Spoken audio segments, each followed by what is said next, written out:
Okay. When we talk about the 2024 season, first thing that comes to your mind is what? How our club.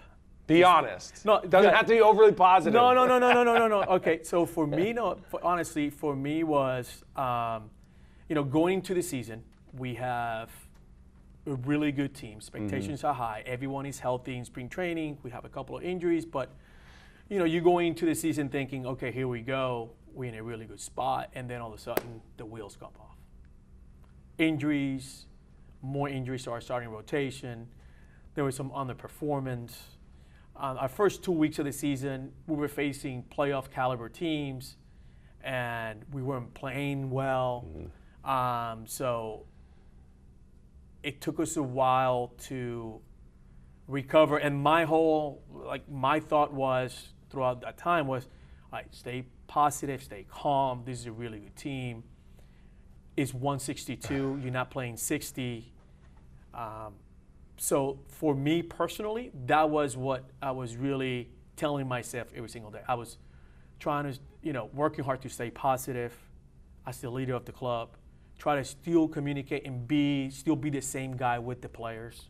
And you were overly positive. And it wasn't easy. Yeah. And it wasn't easy because, they weigh on you. You look at the record, and I know we know how to run. We know how to run a marathon. Like our players, they'll fight every single day. But for me, it was like we have never been this, in this hole this early with this many injuries. Can we overcome it? Yeah, we have the makeup and the toughness to do it. But we were banged, and when your rotation gets banged up, it's hard to do it because we really didn't have a lot of players a lot of pitchers in the minor leagues who were kind of ready because we had so many guys down. We probably had one or two, the Spencers, I know we had some, but not like 4 or 5. But also, I don't think a lot was expected of those guys. They were like, all right, maybe Band-Aids. Right. And then they become stars. Right. But in years past, we always had some of those guys coming up. And Luis Garcia, De Valdez, they all came up during the season, and they always help us bridge the gap and get us to the postseason.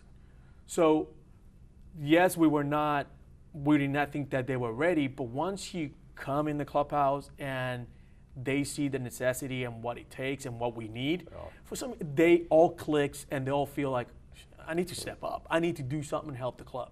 So I knew that was going to be there, right? And they did. But honestly, from the first 6 weeks, it was super challenging. It was really, really hard for me to, get over the fact that, man, you can't ask for a worse scenario for a first-year manager for such a great team. But then once we start clicking, man, I'm like, God, thank you. It's a marathon. At the same point, it never felt like that 162-game season it felt so short because the hole was so quick and so immediate that it felt like we never took a breath during the season to be like, it's a long year. It felt like a sprint the whole way. It did. And, also, I think towards the end, we worked so hard to get back in it that I felt like towards the end, my guys were a little fatigued. You could just tell they were still trying to do things where they weren't coming as easy for them as in the past. Some of our guys just were tired. Some of our bats just looked like we weren't ourselves just because how hard we did. It was a grind of a the whole entire season. Yeah. And I always remember reminding the players, let's try not to make up 10 games in one day. Yeah. Let's just take one game at a time. And as much as I said that, the players still look at the, box scores and they look at the standings and, we're playing well and, man, we're still not making up that ground. I'm like, it's going to eventually happen. Some of the teams that are ahead of us, they have to go through tough times. Yeah, the Mariners helped. Yeah, they're going to have to go into a little time of struggles. That rotation is going to have to go through their struggles. That their hitters are going to have to go in cold spells. Like, they have to do it. We just got to continue to play our game, and we eventually catch up. Did you listen? So I listen to sports talk radio all the time because I love to hear other people's opinions and their viewpoints. The perception of you was that you were overly positive. It was like fairy tale land all the time. And I always said, but his job isn't to cater to your feelings on the radio and your frustration or the fans. His is to maintain the positivity, if that's what he wants, in that clubhouse. Did you feel like the tug and pull between the fans and what you were trying to deliver to in the clubhouse? Well, two things. I don't listen to radio. I don't read the social media. You just watch TV on Fox. I get it. Yeah. My job is to lead our club, the coaching staff. I know our fans. I know the expectations. Trust me, I go to the grocery store. Yeah. And is that where you get your like natural feedback? Is like just kind of out in public? Yeah, you just kind of. You can't escape. And I walk the kids to school, and you get you hear about from the parents, and they try to be nice. They try to be nice. They try to be nice, but they let you know how start, they feel. Joe. They'll tell you. So I know. Yeah. I don't, and I always tell Omar, I say, Omar, I don't want to know anything about social media unless there's something that's going on with our club that I need to be aware of, right? But I wasn't, one thing that I learned in my 7 years here, 8 years, the few times when people have tried to be tough with this group, like try to be that, let's, use it, and guys don't really respond to that. Why is that? Because that's not the way they've been kind of raised in this organization. Like, we've been surrounded with winning. There's ways to do it without having to be flipping tables and cursing and stuff like that. There's moments where, of course, I got pissed off and I said some things, but it wasn't every single day. I didn't need to do it. Well, you can't do it every day, right? No. You would wear yourself out. Correct. And then the players, correct. So, but I had some one-on-one conversations where I try to bring in the leaders of our club and tell them what areas that I thought that we needed to improve on, and they took care of those areas. And then if there were some areas where I needed to go in and bring the group together, I did it. But I'm always been a positive person, and I've been around winning clubs, and I know that when you run the course and you stay calm, and things turn around. They do, and we have a really good team. We have people who care about us winning, and they have the resources, and what do you need, Joe? We'll try to do the best we can to put the best players on the field. Once you do that, the rest it's on me, it's on our players, it's on the coaching staff. So that's how I go. When you became manager, when was the first moment you realized you were a manager and no longer a coach? No longer the cool uncle. Now you're like, all right, discipline time. Yeah, once I got the call from Dana, and I immediately start calling the players, the conversation was just different. Yeah. Right? They still Mr. cool, Espada. but now they're talking to the manager. Yeah. And I try to keep it as, I'm still the same guy, but I'm the manager, and there's going to be moments where, I'm going to ask you to do something. You might not like the way probably I ask, or you might not like the decisions I make, but I have built such a solid relationship with these guys that they know that I'm coming from the right place. Like, this guy wants to win. He knows me. So now I gotta know how to. This is his managing side, right? Yeah. This is how he's going to manage the team. This is his style of managing the team. This is the way our teaming constructed now is completely different than from years past. So I might make some moves that might not be popular because they're different. We're a different club. So I got to explain to players my views and my vision, how to move forward. Your messaging, I think, is really important in this club. I talked to Kelvin Sampson on the show, and he said that you and him have a relationship about how you get your message across in the manner in which you want to do it. How did you learn about that messaging style, and then what has Kelvin meant to you throughout your managing career? Number one, awesome. He's Isn't tremendous. he a beauty? I'm going to go and watch their games. Okay. I'm going to go watch them tonight. I have met wonderful coaches in my career. I have worked for some some of the best managers in the world, and Hall of Fame managers. Baseball had given me an opportunity to know other great coaches in other sports. I love reading their bios and their styles. And one thing that all these coaches have always told me is that you have to be you. Mm-hmm. Okay, like there's something that you can like about a manager, his style, the way he did certain things, but that might not apply to you. So write those things down, see how they handle players, their relationship with players, how they discipline players, how they react to, tough stretches, and see how they do it, but also see how the players are looking at them when they're going through those tough moments, because that's very important. That's very important. Anytime something happens on a baseball field, a mistake or an error or something happens, they're always going to look in the dugout, and they're always going to look at you. Yeah. Anything happens in the baseball field or anything that I said to the media, they're always going to look at how our leader is handling the situation. So I've learned that quickly. And, I've been around great managers who communicate really, really well. I've worked for other managers who can have done a little bit more to cross that line to bring players like in and open up to their feeling. I've always said in this talk, I talk to Coach Sampson all the time. It's showing like vulnerability and humility is actually a sign of strength. It's not a weakness. It's players got to see that you're a human and you make mistakes, and hey, I messed up, and they actually respect you more for that than actually acting like you never make any mistakes. Like every decision I made this season was like, no, I make decision based on my experiences, my gut, the numbers, and I make my decisions, right? But when you mess up, hey, guys, I was on me, and they respect me for that. Then instead of me walking around like I have all the answers, that's not gonna fly. All right, if we didn't talk about Bregman, the fan base will lose their mind. Sure. Percentage that we get him back here is what? Oh man, I think I'm not gonna put a number, but I feel good about our chances of signing Breggy. I think Breggy loves winning. We know how to win here. I think our fan base, his family, there's so many things that we got going for us that I think that he won't be able to find any of that somewhere else. I think that's important for Alex.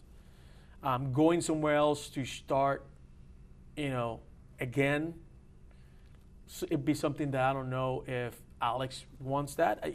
He might, but at least the Alex Bregman that I know, how much he loves this city, these fans, his teammates.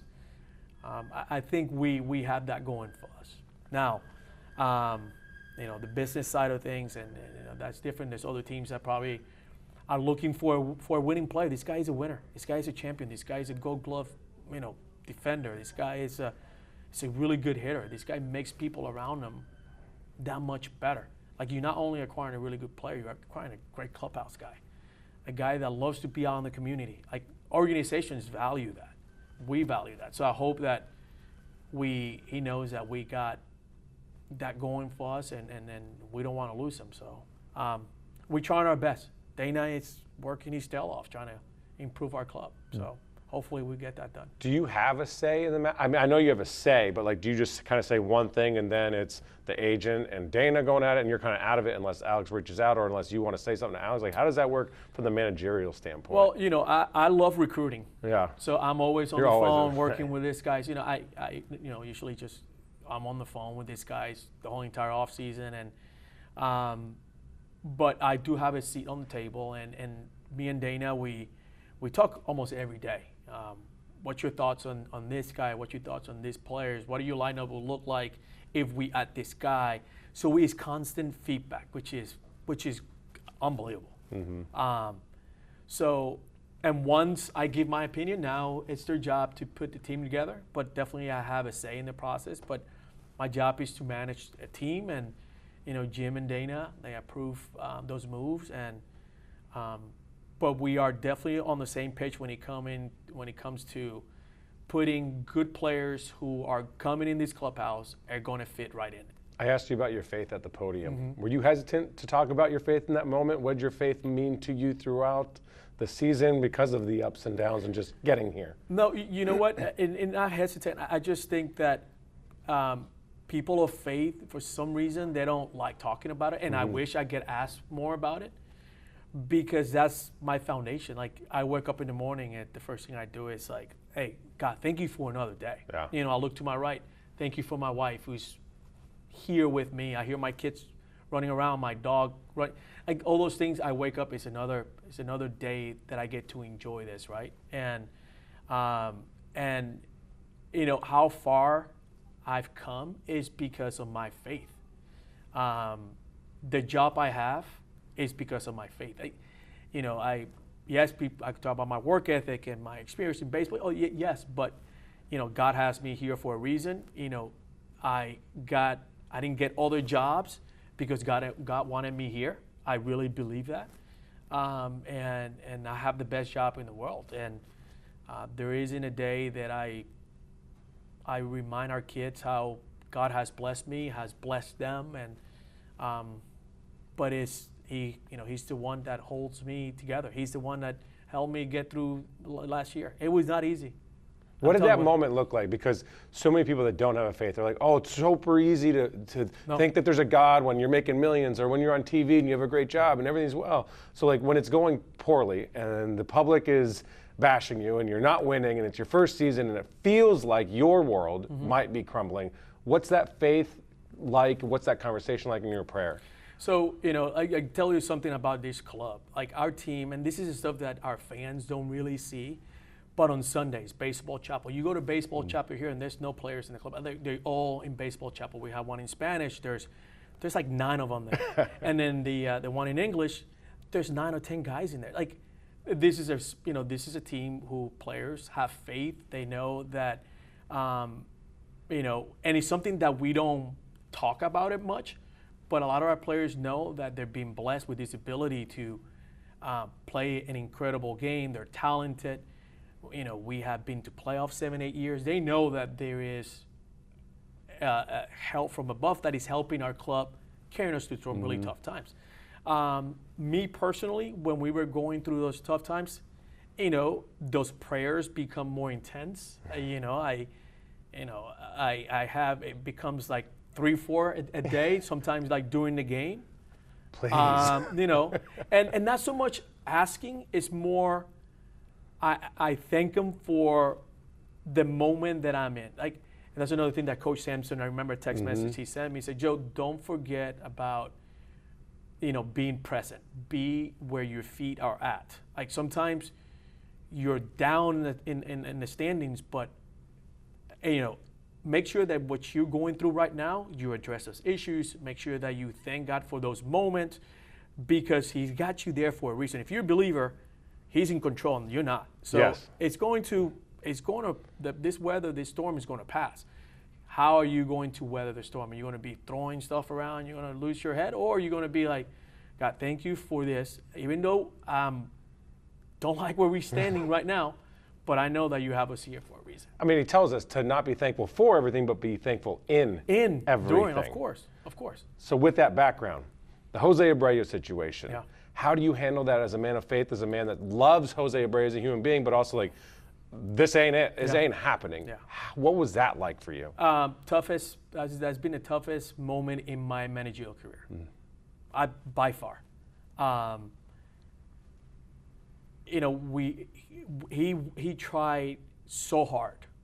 He worked so hard to try to get out of that funk. He did. An incredible human being, well respected. People loved him. I loved him because he really wanted to do special things for our team, like he did 2 years ago in the championship series. Like he's that good of a player. But when we're getting those conversations about, okay, now we have to make a decision because we need to improve our club. And we were having those discussions when he was in West Palm Beach and he was coming. All right, once he gets here, how much time do we have before we got to make a tough decision if he doesn't turn things around? And once we start having those conversations, and we decided to move ahead and release Abreu, that was a very tough night for me. It was an off day when we had the conversation with him, but obviously the night before, I couldn't sleep. It was more like, what am I going to tell him? How am I going to handle this conversation, telling this MVP player that we're gonna make this decision? It was really, really tough. He handled it like a professional. I think players, once they know, meet me tomorrow in the office on an off day, they kind of know that something is coming. But he handled it like a professional. The fact that he didn't work out here, it's awful. I'm curious how you handle being a brand new manager in a place that has won consistently. Also, not a brand new GM, but Dana has only been here for 2 years. Just kind of working that balance with anyone else that might have a say with Jeff Bagwell or Reggie Jackson no longer around. But how did that dynamic kind of evolve? Yeah, Dana and I, even when the first year he got here, I was bench coach, but we had some really good conversation, and our relationship grew through the year. Helping manage certain situations, roster construction, anything that bench coach duties do, trying to get stuff done for Dusty, and so me and Dana, we worked really well that his first year. When he came first year manager and expectation being so big, I lean on my relationships. I think I did not surprise the players with my style, the way I was in the dugout on the field. I think I was pretty clear with them on how I was going to go about our business. Our team is a really good team, so it's not like I'm trying to put my fingerprint on every decision, because this is a team that if they stay healthy, you write the lineup and you let them go play, and but it's more about I got to communicate with these guys. I can't change my ways because I'm the manager. That was the first thing I always told myself. I said, Joe, just because you're the manager, just don't go and lock yourself in the office and dive in all the time in your work, right? Looking at no, you need to make yourself available for them. Go in the training room, go in the kitchen, still have lunch with it. That's stuff that I did as a bench coach. So I make sure that I did all my work early, so I had time when they come in the clubhouse. I'll make myself available. Not too much in their face, because as a manager you don't want to be in their face too much, but go in the cage and what's going on, is there anything that I can help, hitting coaches with. But I wanted the players just to still see me as the same guy that I've always been. And, it worked. And, year two, we'll see. There's a lot of things that I learned about myself that I need to improve on, and I think we have a really good team that I think we're going to, we're in a good position to continue to win here for many years. I was critical of one thing of you this year, so I need an explanation. Your first ejection in Chicago. It was the sweetest, kindest. Did you ask to get ejected? No, I did not. You didn't, because you covered your mouth, and you didn't get fired up. No, I didn't. And I know you don't have like a salty language towards umps. Yeah, I like to cover my mouth, because if I got the girls are looking, and if I say something inappropriate, I did not ask, but I said something, and I've been saying something the whole entire game, frustration, the whole entire series. We were not playing well. But the guy said that. The player said, dude, next time you do that, can you at least stay out there? Yeah. Can you at least stay out there? And like, it looked like you asked to get ejected. Yeah. Like, we need a spark right now. I don't know how to. I don't want to be rude or mean to you right now, but at the same time, I need to get tossed. I think if the umpires, if I really want to get the team, I should be throwing my hat. I should be covering the home plate with dirt. But I've never been that type of, my other ejections I was more fiery when it comes to that. But I'm sure that, soon they're going to be a little more snappy, and I won't be holding too much back. What'd they say to you in the clubhouse afterwards? Oh, the players, if I get, if I, like Breggy, he comes to me, he said, Joe, thank you for going out there and having my back, and, the fines, we'll take care of the fines. So the players paid my fines, but they always appreciate when you go out there and you pick them up. So whoever, like, Altuve in San Diego or whatever. When he took his shoe off? Yeah. Had you ever seen that before? No, but actually, he actually made, he said something post-game. He said, Joe, you know what? When they get hit in their hands, right? You get hit by, in the hand, and you take your batting glove to show the umpire the bruise. Well, why not the shoe?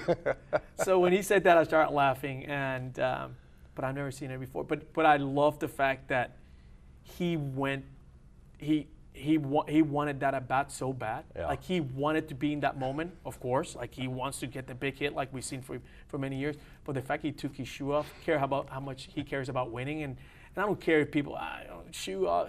I don't care. That's his first reaction, and he took his shoe off. He wanted to make a point, and I love it. I thought it was great. That was awesome. Joe, thanks for kicking it, man. Thank Appreciate you. it. You got it.